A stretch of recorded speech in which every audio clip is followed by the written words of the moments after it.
Welcome back to another episode of ACR On Air, the official podcast of the American College of Rheumatology.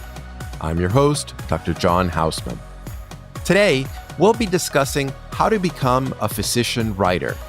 Our guest is Dr. Jason Liebowitz, a practicing rheumatologist and an emerging voice in the world of physician writers. Dr. Liebowitz shares how writing has been a lifelong passion of his, offering a means of reflection and connection beyond the clinic.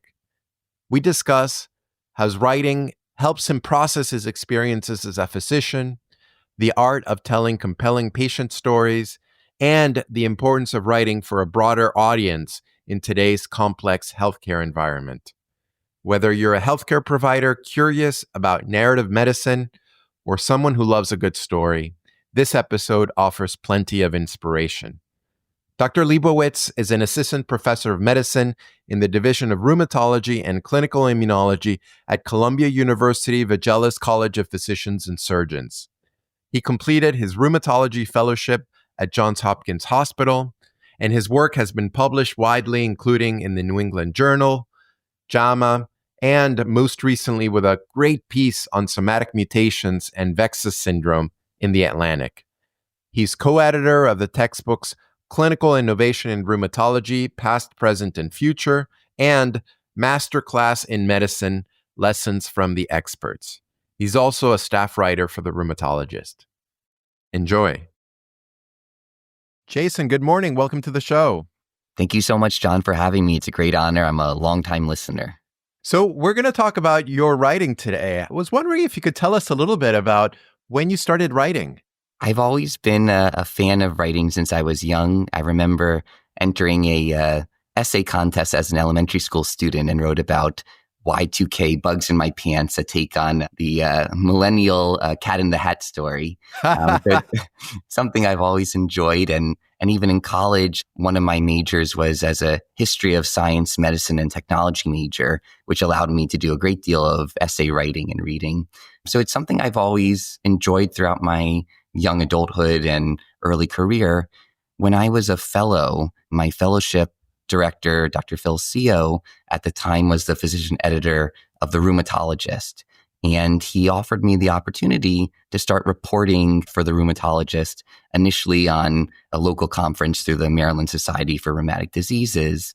I'd always enjoyed doing writing personally, and it became something that I started to do professionally as part of my career. Amazing. Yeah, Phil is another great physician writer that we should have here on the show as well. What is it about writing that you enjoy? What does it bring to you? I think for me, writing fulfills many personal needs. Certainly, there are practical aspects to it. It's wonderful to be able to write for a periodical like The Rheumatologist, and through that, teach myself and learn so many things about a wide array of topics that are important to us as rheumatologists, to connect with colleagues and share interesting stories or information.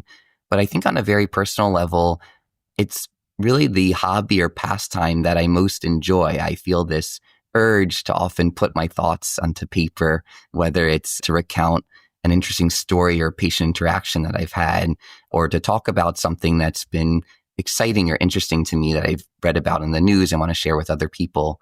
So I think on a very personal level, it's a pastime that brings me a lot of personal fulfillment. And Rita Sharon, who's the mother of narrative medicine, which we can talk about later, often talks about how some people write to know what they think. And I think that's actually a very good line, that when I have a chance to sit down and write something, it helps me process the stories that I am involved with or the information that I'm taking in. So I find it very rewarding in that regard. Yeah, I've also found the same thing, that writing helps to figure out what you're thinking. I mean, it's such a interesting concept because you would think that first comes the thinking and then the writing, but sometimes it goes the other way around. You know, I was struck by something that you wrote in one of your essays. You sort of muse about why you revisit stories and share them with colleagues. And then you say, perhaps it is to remind us of the humanity of the patients whom we have cared for, the real life individuals who have suffered such seemingly surreal tragedies. Perhaps it is so that the students and residents who we teach will learn from our mistakes and use these lessons to help their own patients. And perhaps for ourselves, it is so we can try to make sense of it all, to ask what we could have and should have done differently, and to feel that our patients have not died in vain. I think that's so powerful. You're seeing sort of writing as a way to process everything that happens to us and our patients during the day-to-day life. Yes, thank you for sharing that. That was from an essay I had published called "When We Fail," and it was actually about a young man who had been a Division I college football player at tight end in the prime of his health, and was found to have what seemed like an idiopathic severe cardiomyopathy, an EF of 10%. And he had this extensive workup in the hospital. And finally, a resident on the team asked for a rheumatology consult because every member of his team had noticed that he had these very unusual areas of hypopigmented skin on the upper back, which had been labeled in the chart as vitiligo again and again. Oh. And this resident had actually done his rheumatology elective and rotated in our scleroderma center and thought this actually looked like possible poikiloderma. And unfortunately, that's exactly the case. This was a patient who unfortunately had had scleroderma with myocardial involvement, and no one had really questioned the underlying assumption. And unfortunately, by the time we saw him, it was too late. He was considered for heart transplant, but not listed and ultimately passed away. Ugh. I think all of us experience these stories along with patients where we see sometimes extreme pain, suffering. Really, every patient comes to us at some of the most vulnerable times in their lives. And I think it behooves us not to just do our best to care for them in the moment, but also to reflect on those stories and share when we have mistakes or failures and lessons learned from that, which is so important, I think, for our own growth. I do think it honors the patient, especially when they may have had a poor outcome. And what can we do with that? Well, at the very least, we can make ourselves better and share these stories with our colleagues and try to help future patients in similar situations. I found it very important and helpful to write about those types of stories, the good and the bad, to really help us as a community of physicians and providers get better. I think you end that essay saying, a modicum of introspection moves us towards being the doctors that our patients deserve and that we aspire to be.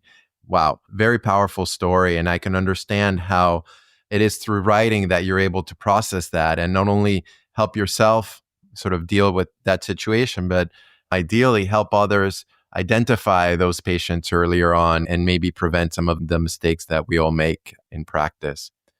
How do you decide what topics to write about? I guess there's a few different streams of writing that I've been lucky to be involved with. Some pieces that I write are what you might call narrative medicine and seek to emulate what you might read in JAMA's A Piece of My Mind or the On Doctoring section of Annals of Internal Medicine. And most of those pieces often center around patient stories that have been really important or formative, or my own experiences as a trainee and young physician. One of the essays I'm really proud of is called A Year at the Bedside with Osler. And as a chief resident in internal medicine, my two co-chiefs and I had the opportunity to do chief's rounds, which many hospitals, I believe, have, where with 3 master clinicians at our institution, we would go to the bedside of a patient and an intern from that team would share this patient's story, but not just the medical details. It was also meant to get to know this patient as a person. And it was such a formative experience throughout that year, hearing questions asked like, tell us something about you that no one else knows would be something we would ask the patient, or tell us what we should be asking you that we haven't asked you so far. Or what are you famous for in your family? Questions that we don't always stop to think to ask our patients to get to know them better as people.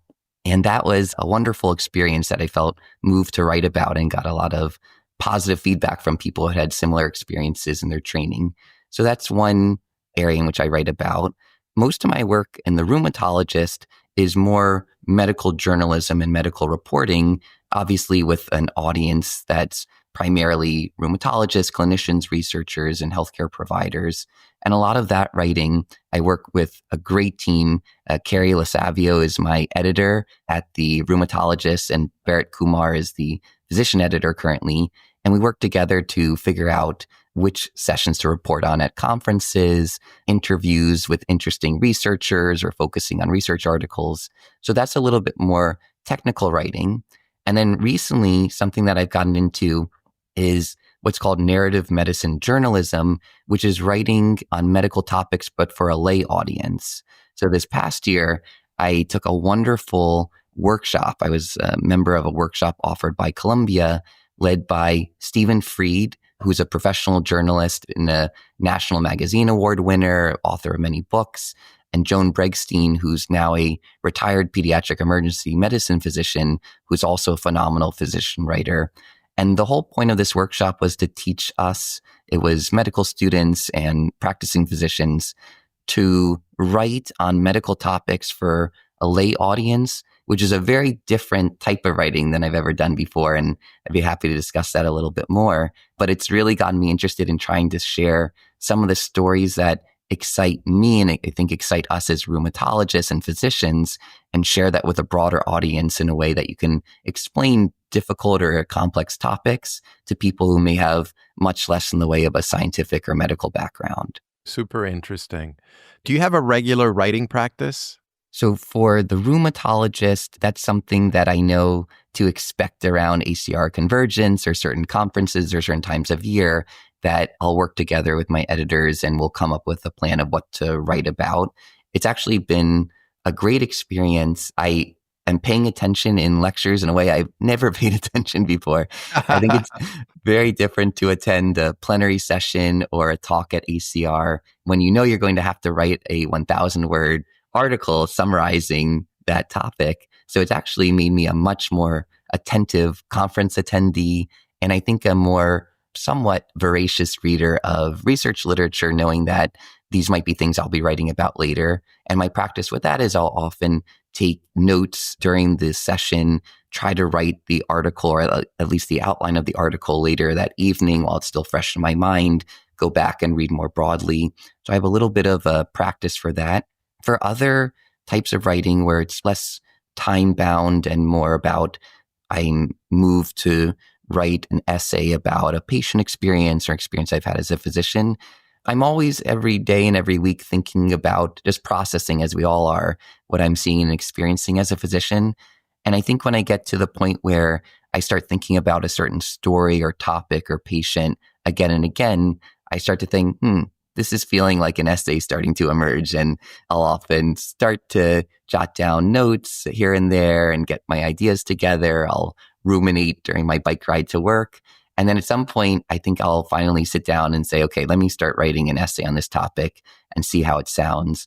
And I'm very lucky I have an in-house editorial consultant, my wife, who is also a physician and a wonderful writer and thinker, and is very willing to engage me in discussing these topics as these pieces come to fruition. That's amazing. I wonder now with ChatGPT, are you using any AI in your writings or like as an editor of your writing?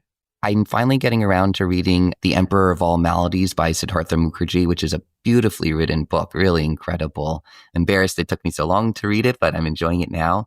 And I was curious as I was thinking, this was Dr. Mukherjee's first book, happened to be a Pulitzer Prize winner, so not bad for an initial foray into writing. Timer, yeah.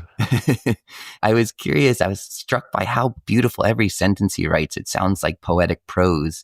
So I put into ChatGPT, I said, since CAR T-cell has been something really interesting, I said, can you describe CAR T-cell therapy in autoimmune disease in the style of Siddhartha Mukherjee? And within, as we know, 10 seconds, it produced just an absolutely beautiful discussion and summary and prose about this topic.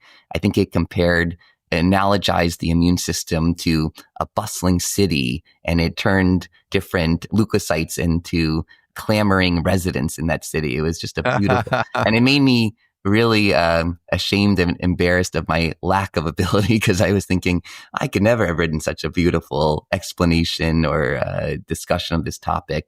But it also made me cautious because I was thinking something that's so important, I think, in writing is that every writer finds their voice. And yes, we're all influenced by the writers that we respect and admire, and we probably take little pieces of the writing styles of different writers that we read. But I think it can be dangerous, at least in my mind, to rely too heavily on incorporating AI generated writing into your own writing, because you might lose your own voice and you may not be able to produce writing that's truly authentic to you. It might be too close to emulating or copying, really, the writers that you enjoy reading. Interesting. Tell me more about that. So you mentioned Mukherjee as a physician writer you admire. Are there others that come to mind, and any that you could recommend to our audience? Absolutely. So I'll name a few that undoubtedly many of your listeners will have heard of. I remember in college as a pre-med, Atul Gawande was a huge influence. His books, Complications, Better, just such In his incredible. articles, and he writes for the New Yorker, I For the think New it is. Yorker, there's a particular essay or article, which I think was originally in the New Yorker, The Bell Curve, which was a beautiful piece I come back to again and again in my mind. In general, it was about the concept that as physicians, our skills, our knowledge essentially is on a bell curve where most of us are in the middle, but there are some of us at the tail ends, some at the tail end that you don't want to be on, and others at that exceptional end. And I always come back to this story he told in that piece about a young woman with cystic fibrosis who seemed to be getting excellent care, but then goes to a specialty center that is among the top by all objective measures in terms of life expectancy for their patients. And he tells the story of a physician listening to this patient as she talks about how, sometimes she doesn't keep up with her treatments. She's embarrassed by her condition, and that she's not being 100% adherent to the recommended treatments, the percussive techniques. And he says to her in a caring but somewhat stern way, "We're failing." And she starts to cry. And in that piece, one of the points is that to get to that upper end of the bell curve, we as physicians have to hold ourselves accountable and our patients accountable in a way that's sometimes uncomfortable or painful, but that may yield incredible benefits to the patient. How do you get that person to live 10 years longer than they would otherwise? It's by pushing to the extremes of what we can offer as physicians. So certainly Atul Gawande was a huge role model for me. Abraham Verghese, Cutting for Stone, is one of my favorite books. I haven't gotten around to The Covenant of Water, his new book yet. I read that recently. Also fantastic. And he also seems like a person almost transported from another era. I'm blown away I follow his medical career as well, where he's clearly regarded as a master clinician and someone who speaks and writes and practices in a way that shows how important it is to be at the bedside with the patient, to use our skills of observation, to be a truly attentive, thoughtful physician. And at the same time, he's probably one of the greatest novelists, in my opinion, in the country. So he's an amazing person. But I'll also share one other person who I've recently learned about. I love keeping up with and reading A Piece of My Mind in JAMA every week that I can. And I started to see in that and other narrative medicine sections and other journals, this name, Eleanor Menzen, kept coming up. JAMA, New England Journal of Medicine, Journal of Graduate Medical Education. And I Googled her, and turns out she's a pediatrician at Harvard. And if you PubMed her, there was nothing that she wrote before a year and a half ago. And now she seems to be publishing in our premier journals every month. I found her email online and I reached out to her and I said, "Hey, I really enjoying your writing, but I'm curious. Tell me a little bit about your story of being a writer." And she said basically that she's been in practice for 20 years. I think both of her kids are now in college or getting close to college. And she made a bet with her husband and said, "You know what? Writing was something I used to enjoy. It's something I want to get back into. I bet I can publish in JAMA and the New England Journal of Medicine and one other, by the end of this year."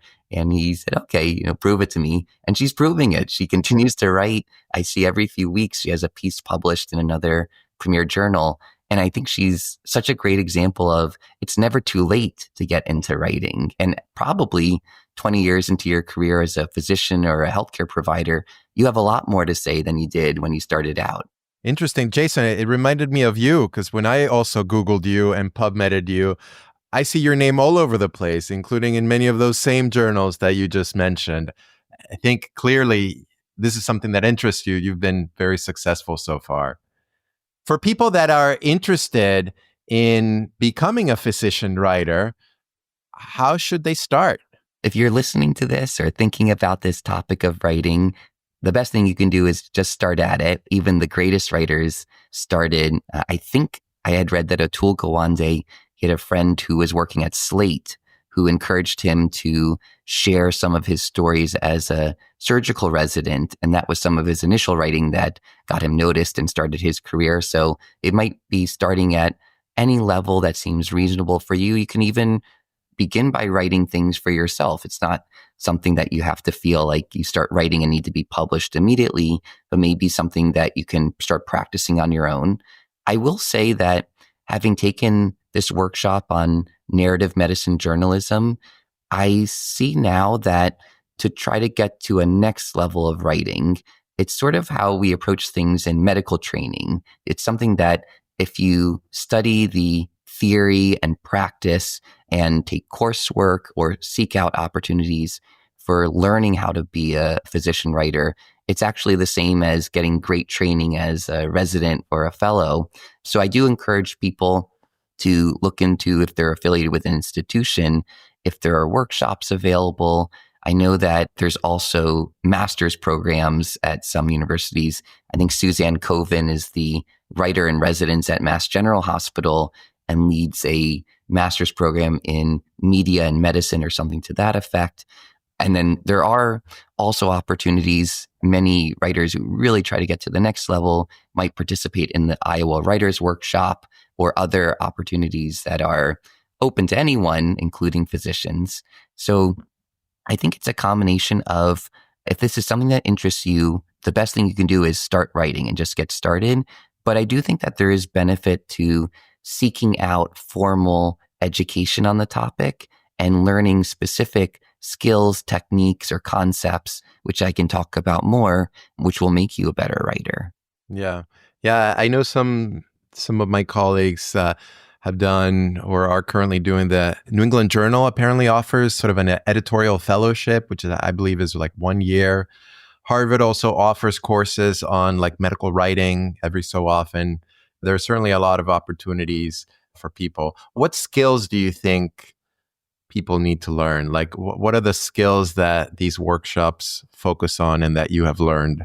I actually had the opportunity to moderate a session at ACR Convergence about being a physician writer and narrative medicine journalism, which is a great session.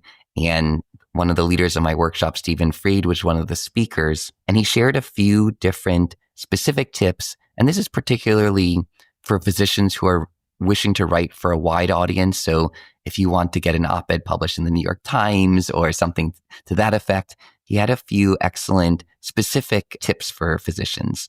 So he said one thing is that physicians have to commit to true reporting. You know, when we write an essay that reflects on our experiences with a patient or something in medicine, we may not actually have to do the work of reporting, you know, finding people to interview, getting perspectives from people on both sides of an issue, digging deep into the facts.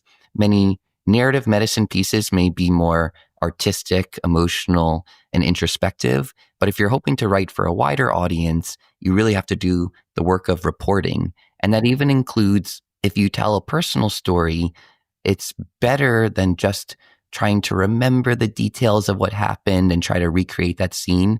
You may actually have to go back to the scene of the crime, so to speak. He recommended if you have a formative story that you want to tell that happened in the clinic or the hospital, that you should go back and visit that physical space, that you should try to follow up with patients and talk with them and ask their permission to speak about this story, but also actually interview them about their experience and not assume how they felt in this interaction, to talk with other colleagues who may have been involved with this story or people that you don't know, but who are experts or have perspective on the broader topic that you're wishing to discuss.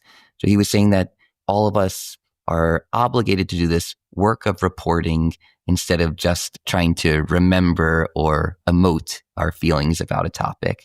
He also said that we have to recognize that there's a difference between writing for yourself to become a better clinician and writing or narrating on the same exact subject for a lay readership, and thinking about how we can connect the timeliness or importance of a topic to lay readers. So I can talk a little bit more about this, but as part of the workshop for a year, I was inspired to write an article about Vexus. It's one of the stories that I think has been most exciting in our field over the past year. And I got deep into the story of Vexus and the story of discovery, which was fascinating.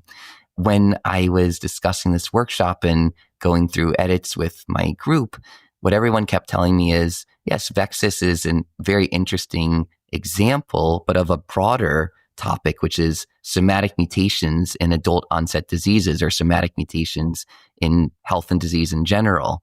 And over time, this article, which I'm actually pleased to say will be published by The Atlantic in January online, it morphed from the story of Vexus to Vexus, but as part of this broader topic of somatic mutations. So I think the lesson I learned was that you can begin with a topic, and many of the topics that we think about as physicians, we have to contemplate, is this only interesting to another doctor or another rheumatologist?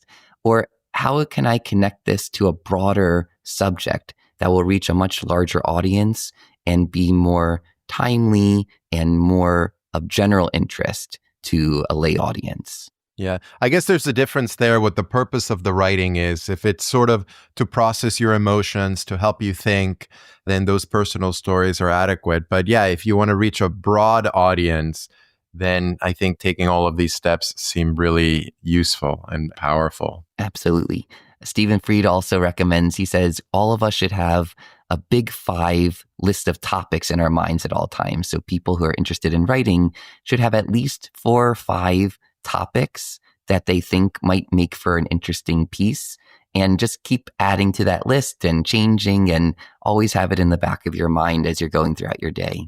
What about the role of sort of like journaling or some way of regular writing or some habits of writing every day? You know, I hear that if you want to be a writer, you just have to write. So did they discuss any sort of ways of making that happen, or if that's beneficial? Yeah, I think related to this concept of having a big 5 topics, it's important not to just have them, but at some point to start jotting down your ideas on paper.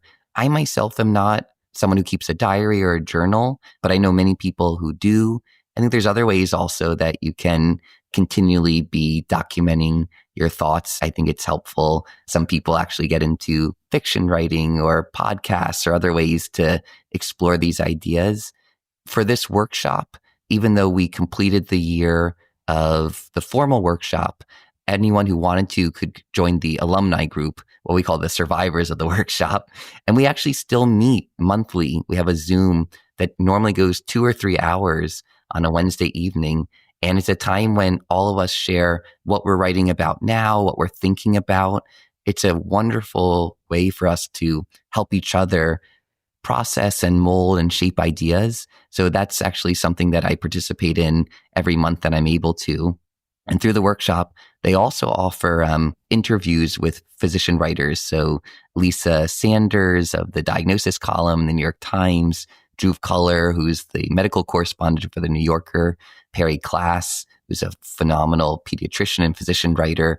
These have been some of the physician writers who every month through this group are interviewed and asked about their career, how they got started, to share some words of wisdom. So I've also found that a very helpful way to continue to think about how to evolve as a writer and learn from others. I wonder if you have thoughts about whether you think physicians have a responsibility to write and to communicate, especially in this time of sort of political chaos and people not trusting in institutions, and sort of what should our role be in trying to help out and public health in general?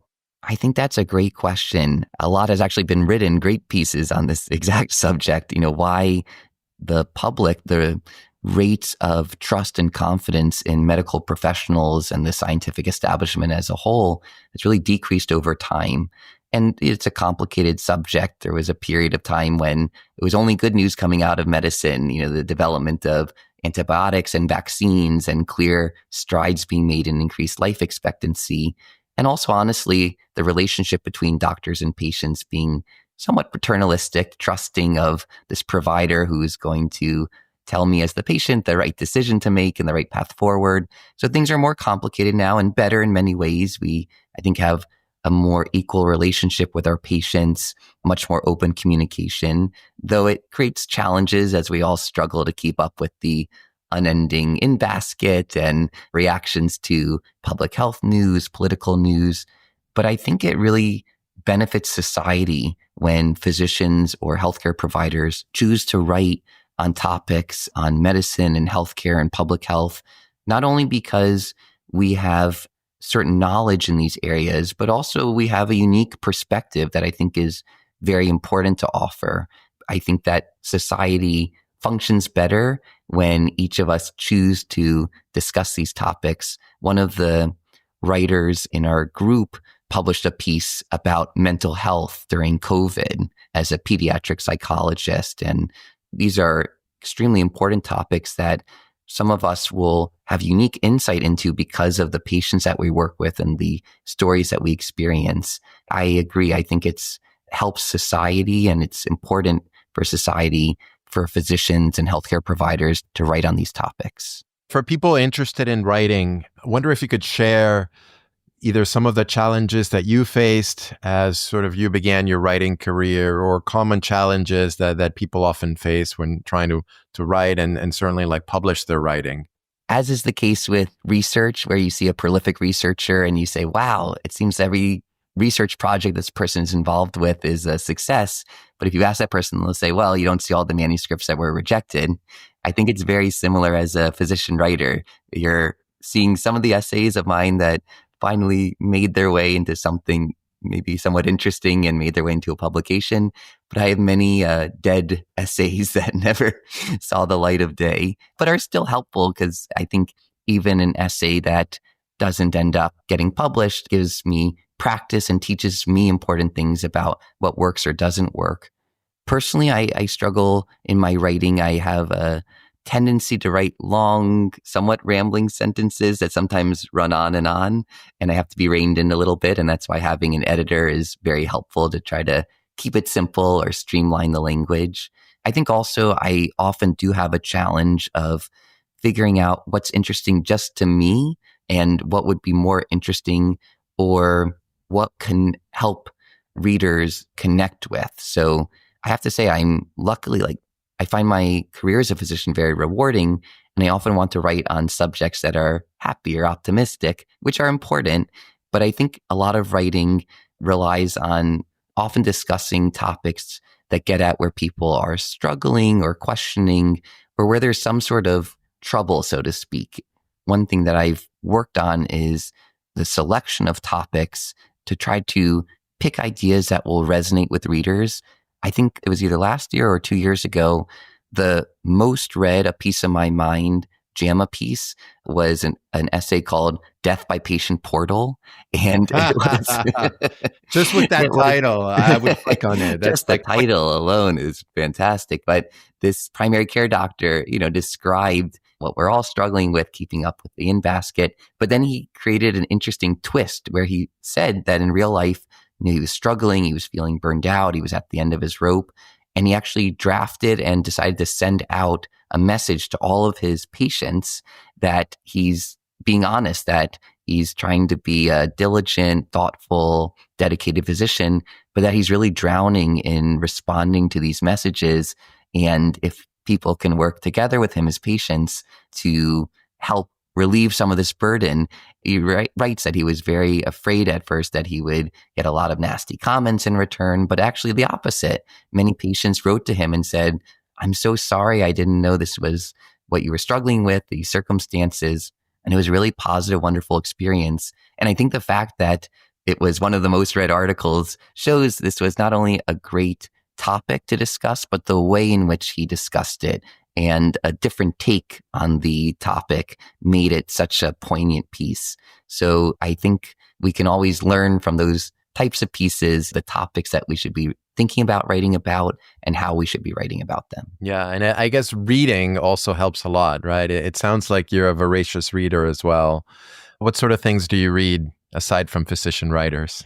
I do have a bit of a problem that I I read a lot about medicine and practice medicine. I do also, my wife is a wonderful influence on me. She spends every night reading a work of fiction. She says, I spend all day thinking about medicine. I need to escape into something different. So we do try to, both of us, read novels. I'm finally getting around to, it's a very short novel, but Of Mice and Men, I'd never read. I'm on a little bit of a Steinbeck kick. It took me several months, but I finally finished East of Eden, which is a great book. So I do think that it's great to indulge yourself in fictional writing, topics that have nothing to do with medicine or healthcare. We both read the New Yorker and the Atlantic magazine frequently. So I think that it is important to be a voracious reader, including of things that don't relate directly to medicine. Amazing. So you hinted at sort of this article that's coming in the Atlantic about somatic mutations. I wonder if you could tell us what's next for your writing. What are those 5 topics you've been thinking about, or what are things that you're currently working on? Yeah. And if I can tell a little bit more about this story, which if you spoke with me a few months ago, I would have really been in the doldrums of despair, because after about a year of working on this piece, which had made its way into a 6,000 word opus, on Vexus and somatic mutations, part of the workshop was, how do you develop a pitch? How do you pitch your writing to an editor at a magazine or periodical? So we worked on that pitch, and I pitched to an Atlantic editor in June, and she responded very quickly and said, oh, this sounds interesting. We set up a phone call, discussed by phone. And she said, yeah, this sounds great. And I'll send over a contract. We can start working on this now. I'll get you edits within 2 weeks. The weeks started to tick by, and I wasn't hearing anything back from this editor. I sent her a follow-up email, and she said, yeah, I'm getting around to it. And actually ended up being 6 months of, this editor was very kind and not rude in any way, but long gaps where I wasn't seeing any edits returned or hearing anything. I used my wife and my workshop leaders as therapists to work through these feelings of inadequacy and shame. But finally, and Stephen Fried, who leads the workshop, he said, look, this is a busy editor. She's probably dealing with a million other pieces. Just keep reminding her. And one thing that they had said for this particular magazine was, if we do publish this piece, it's going to have to be much shorter, more like 1,500 or 2,000 words, cut down from 6,000. So ultimately he said, one thing you could do to help her is maybe start editing your piece and try to cut out 4,000 words or so, which I did. And interestingly, about a week later, I finally got the edits, which came back earlier this month. So it's just to, I think, show that the actual process of getting a piece published, especially if you're shooting for a publication that will reach a wider audience, you're going to get a lot of rejection. You're also going to get some areas at times in which you're somewhat in purgatory, where you think you've made progress, but you're not sure if anything is going to come of it. And you do have to be a little persistent and proactive in how you deal with that. So I actually learned a lot of important lessons. And now we've spent the past month together working on doing the final editing and fact checking for this article. But it was a very good learning experience, and I think typifies the experience of someone who's trying to publish their writing. But yeah, I think, as probably many people in our field are interested in, I would love to write something interesting on CAR T-cell therapy. It just feels like a paradigm shift in our field with such broad implications. But making that relevant to a wider lay audience is something that I'm still thinking about. There was also a topic that came up as I was researching this somatic mutation article called clonal hematopoiesis, which I don't have to get into the details here, but it was a whole world of this understanding that 10 to 20% of people age 70 and above may have evidence of these clonal populations, which are associated with certain mutations that increase the risk of certain types of hematologic malignancies and cardiovascular disease. And there's actually clinics that have popped up at Memorial Sloan Kettering and elsewhere that deal with clonal hematopoiesis of indeterminate potential. So patients who have these genetic risk factors for potentially developing a hematologic cancer in the future, but are sort of in this middle ground. So that's a topic that I'm also thinking about if I can write about it in an interesting way. Amazing. Jason, this has been a really wonderful conversation. And I think you provided a lot of useful details and suggestions for people that are thinking about becoming physician writers. Where can people learn more about you and the things that you've written?